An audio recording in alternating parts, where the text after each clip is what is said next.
once again, back at it. Listen, I'm going to here talk about a little bit of the Drew McIntyre, whole Priest debacle. Now, I was like, I guess now that we're going to be crying about it. And also, a couple of the releases from WWE, NXT that I did not get a chance to really talk about. I was like, but let's go on with first that I'm talking about. Hey, Drew McIntyre, Damien Priest. I was like, this was the rumor match that I guess has been circulating for quite a minute now, to the point that not only had it been circulating and like, you know, where it's like that's hints of what the match could be, to the point I was like, now at the same time it's like, hey, people are like, we don't like this at all. And on one hand, I was like, it could be a pro and a con depending on which of these superstars you are. Because if you're for Drew McIntyre, for the people that's on the side of Drew McIntyre, it's really kind of saying like, hey, Drew McIntyre had been basically dope for the last like 2 years, but especially 2024, he really like put it all together. He gave us the feud of the year. I was like, he been coming at us with all this other stuff. I was like his promos. I was like attacking his game. Everything been top notch this year. So we would like to see that rewarded. I think also on top, especially if you're not going to really have him as a championship type of match. Also, I think really is the switch from how just a couple weeks ago, you know, especially when he returned after like War Game and stuff like that, he been making an heir apparent that I was like, Jey Uso on the list. He done already been taking Sammy out. I was like, Solo, you on my list if you can't take out Roman. And that's sort of been dropped of him basically being like this bloodline attacker of sorts. I was like, it hasn't really came to fruition since that time. And I think that is also another thing that has sort of gone by the wayside. Like, say if he would have basically, instead of like Solo just being like losing to Roman or whatever like that, Drew is the one that like took Solo out. So then that's why Jacob Fatu going on the thing where him and Jacob Fatu is in this beef. Now think about it. Now I was like, now I don't think we would go into WrestleMania necessarily in this, because you got two guys that are kind of over, but they're kind of heels, and you're not in the position to let Jacob Fatu lose. So you're not going to really do that, because now it's like, damn, Drew keeps losing again at the same time. But I was like, he was supposed to be the guy that's sort of supposed to antagonize the bloodline on both sides, which is why I also would have thought like maybe we would have got a Roman Drew match. But also, is Roman losing to Drew? Are we doing this? Now, outside of all these things that speak on the positive side for Drew, along with also some changes of where it seems like his story is going to go, is sort of we're also really kind of saying this because of Priest. Priest hasn't been hot really since the Terror Twin days. Like him and Finn was in a long battle, and unlike Rhea and Liv, which is a long battle that's basically people got tired of, I think if you did replay it, people be tired of it, but people are still willing to see it, because I was like, Liv got enough stand, and everybody loves Mommy. Whereas like Damien Priest is sort of dropped by the bit, where like even when he was challenging Gunther, everybody was like, okay, that's cool, but we kind of riding with Gunther here. And then it was like Finn and them is like, okay, but we still like he had the momentum needed that he ain't have in that window. It sort of was like at the time where he had Money in the Bank that people were sort of dogging on him and stuff like that, and even when he became champion, people were still over the hills with him until basically towards the end of his run. To where I just think it's just something that Priest is sort of at this moment that is just kind of like he hasn't really been able to get over in the way that you would thought it all would have worked on his side. So I think that's really what it is. But the thing is that I've seen people try to sort of make sense of the Drew McIntyre, Damien Priest thing. And they always, the thing is, I was like, I haven't seen anybody really talk about it right, just because everybody's like, well, maybe this is to sort of close the tie, tie it up from him beating him at WrestleMania and all the other stuff. And it's like, yes, that's true, which I mean, to me, it is one of the things that Triple H has not really done a good job this past year of tying things up when it needs to be tied up. Whereas the Chad Gable Otis thing, I was like, we could look at some of the stuff where it's like they try to come back on it way too late that it's kind of like, oh yeah, I forgot that happened type of stuff. But the thing is, like, Drew and Damien have really had beef for 2 years. Because if you think about it, when Drew was over here doing this whole thing of trying to get the championship, before we even got to Punk basically being involved, I was like, he was over here messing with Damien Priest every time Damien Priest wanted to cash in. I was like, Drew was always there. I was like messing up to the point that Drew was talking about Damien always being like, oh, you always got someone to blame. And I was like, it's always my fault or whatever like that. But I was like, but Drew was costing Damien left and right chances to really like cash in. Cause I was like, Drew was over here doing the thing with Seth and stuff like that throughout the whole year. And then there was also the whole bit too where I was like, remember they was in War Games together? I was like, remember Rhea kept telling Damien don't mess with Drew McIntyre. Damien wanting to be the leader and didn't like the way Drew McIntyre was doing business. I think even to the point that I was like, I'm pretty sure that I was like, I think Drew and Damien, I think they fought, I want to say they fought a couple of times. I think Damien lost badly like the first time to Drew. And I don't think Damien got his lick back really until WrestleMania. So it was like, if you think about that whole 2023, ever since that Damien Priest got the Money in the Bank, Drew was really his thorn in his side of getting the championship. So much that Damien was the one doing what Drew was doing later on, of doing the blame game of basically like, oh, it's everybody else's fault. So it's like, that's why I'm saying that. I'm like, there's been beef between them. It just hasn't been like talked about, dealt with in a way that I was like, I think a lot of people forgot that part of it. That it wasn't just a WrestleMania thing where he got Drew. That was really Damien getting his win back against Drew off from all that time of being like, oh, you're not cashing in, you're not thinking straight, you're not over here learning how to do your cashing. Every time you over here just get like, I was like, you're able to get your advantage taken, opportunity taken advantage of by me or whatever like that. That I was like, that was really Damien's get back that Drew never got a get back after that as well either. So I was like, there's history here. Now, if you want to say that a WrestleMania match, I don't think so, because I was like, they haven't built it up that way. I don't think they've even said it. I was like, and I haven't even seen other people really say some of the stuff I've said about it. So I was like, I don't think they put themselves in a position for it to be a WrestleMania match. I was like, so that's the reason I can really see the blowback, where it's like, I think it works, but I can understand that like at this moment it hadn't been created as such. Now, as far as who he should be, I was like, I already thought like it basically should be Roman and all in. I was like, be all. But the problem is that he hadn't done anything outside since he last faced Jay and lost. That he hadn't had anything since then. I was like, he sort of had a little bit here with Sami Zayn all the time, but he's beating Sami Zayn. I was like, Jay and them had that thing where it was in a Rumble for a bit, but so they haven't really brought that up. He hadn't came back to attack the bloodline that let Roman Reigns get back into power. It ain't like he's over here attacking Seth. I was like, they haven't even done nothing about that in a while. So at this moment, there's really nothing that I can say of like, who is it that he's already on face Punk.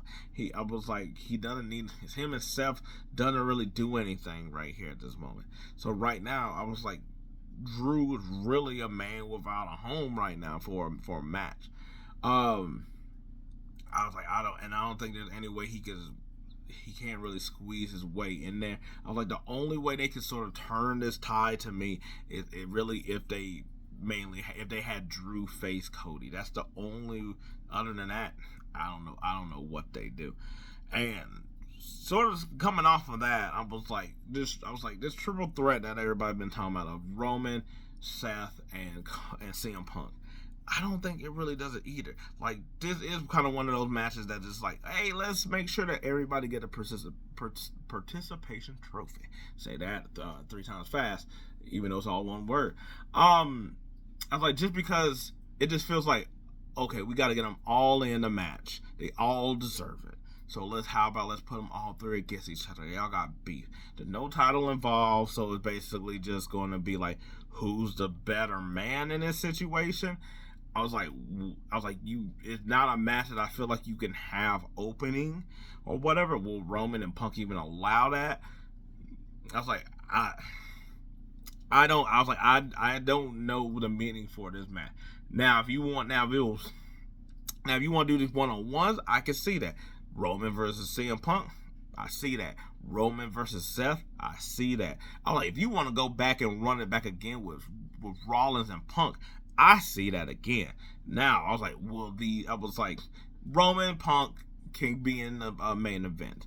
I was like, Roman Rollins, you could build it as like Shield Brothers taking it, like, or whatever. Cool, once again.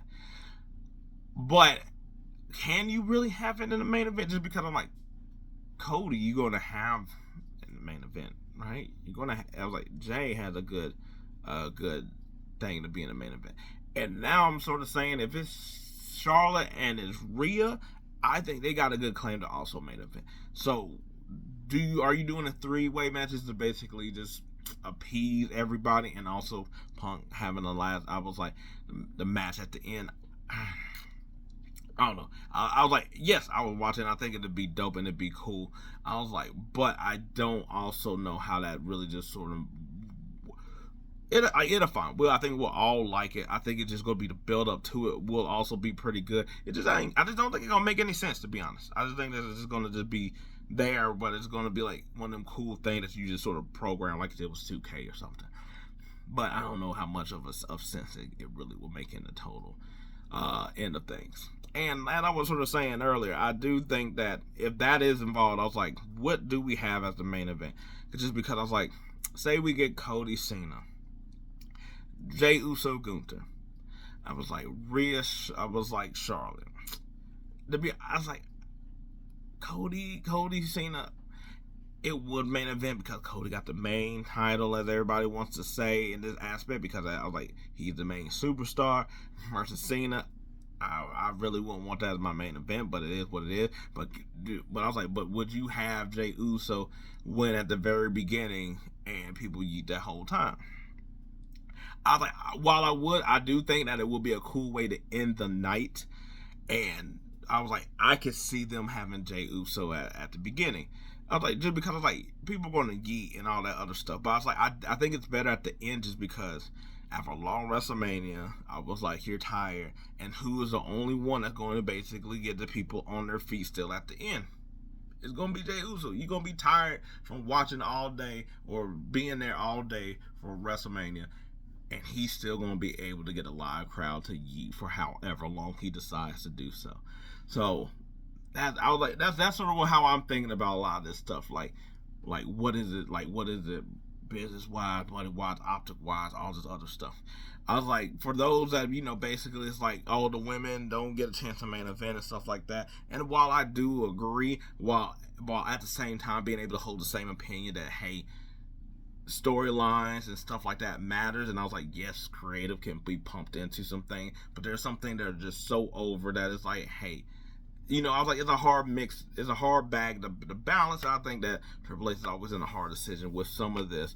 But to me, if there is a matchup of Rhea versus Charlotte, I was like, that's enough to main event. Charlotte also has enough gravitas to be like, screw all that. We're main eventing. I think she had enough pull for that.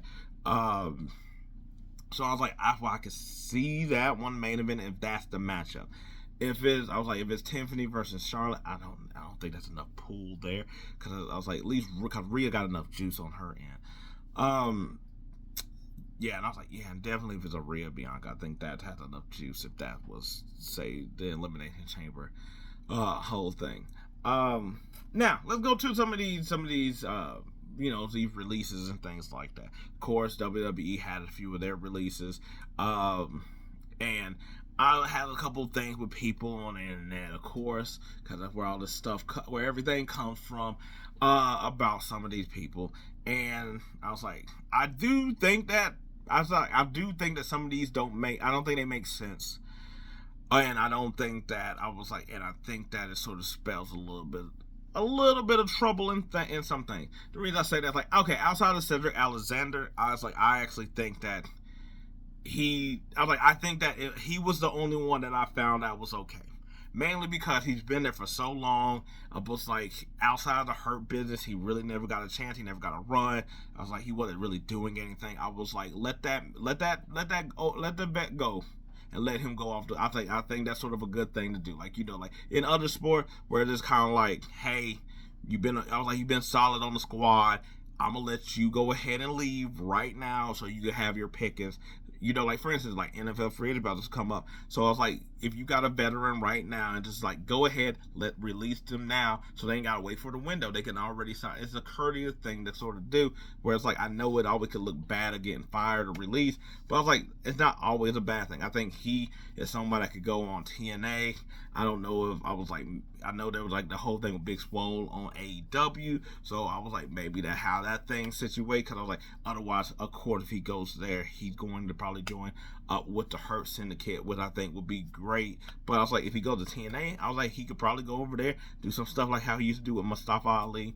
Sonya Deville, I always thought that she was underrated, because I thought she was pretty good on the mic. I thought her moveset was like good enough to where, especially back then when there really wasn't that many women around, that I thought that she could have been taken had a real opportunity. Here, I think that the Pure Fusion Collective didn't get I think they didn't get over at all, in a way that sort of is blamed on the creative and the fans at the same time. I thought they had a better showing in the Royal Rumble. Too bad it didn't come to anything.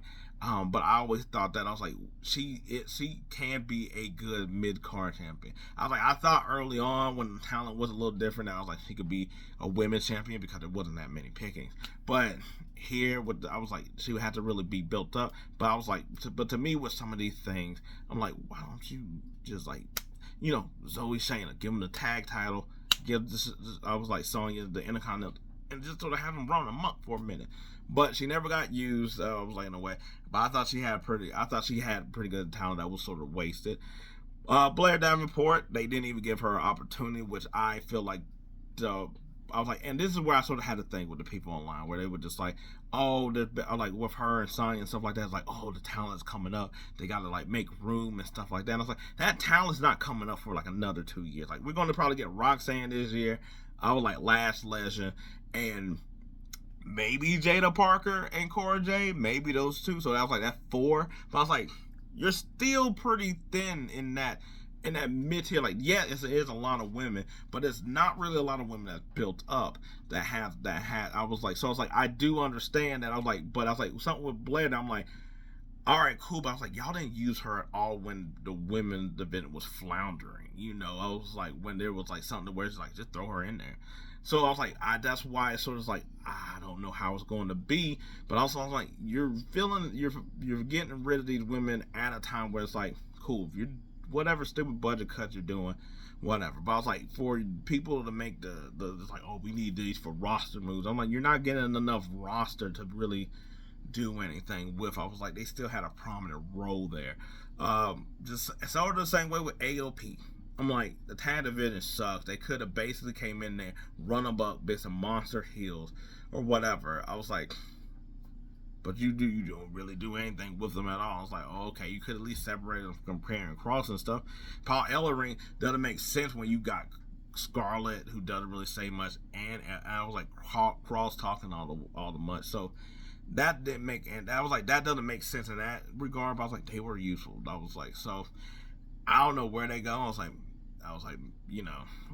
obviously AEW, TNA. I was like, there's other places, stuff like that too. But I'm talking about more of the 2-3 shows here in America.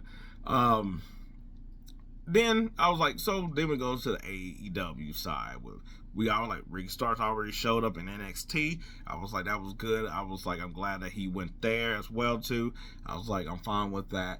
I think I was like, well, Aleister Black, whatever he's going to get named, is going to join the main roster. And I was like, I think there's a spot for him. I think he would come in, and I think pretty much come into a good spot. Though I was like, as far as like already being amongst the top wrestlers that's there, like not that top tier, of course, but I'm thinking that tier 2 or whatever, sort of like where like I was like, because like unlike Penta, who is new to WWE in general, everybody knows Malachi Alistair, that he's going to be at another level of that because everybody already sort of knows him in a way, and he had a different mystique, different presence than Andrade has, and I think that I was like he can have more of the audience with him. Now after that, will it get lost in the shuffle, especially how he sort of does the dark themes and stuff.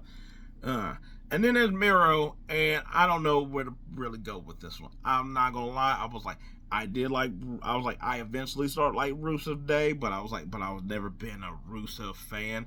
I was like Miro stuff, I sort of seen a little bit of what they were able to do on AEW. I think he really needs to go like TNA or something like that than anything. I don't think WWE will be the landscape that he'll be able to go to sort of do what he does, and also like, oh my God, he's here. I don't know if that's going to be for the WWE crowd in the way that Black is. You get what I'm saying?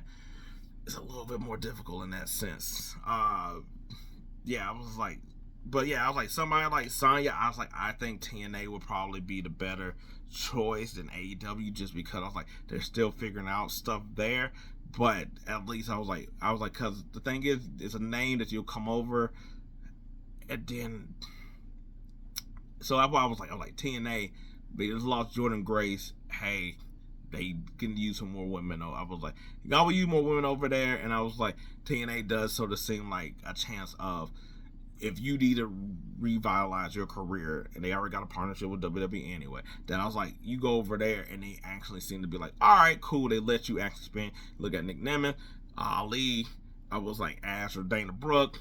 I was like, so a couple people over there has like been able to like get some more steam over there.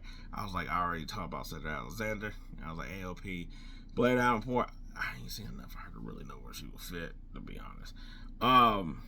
But yeah, I was like, yeah. So anyway, I guess that's topics, all this other stuff from WWE, nothing too specific. Let me know what you all think about the Drew McIntyre Priest match, who's the main event. I was like, the releases and all the other stuff. Where do you want to see any of them go? Let me know. Until then, peace. I'm out.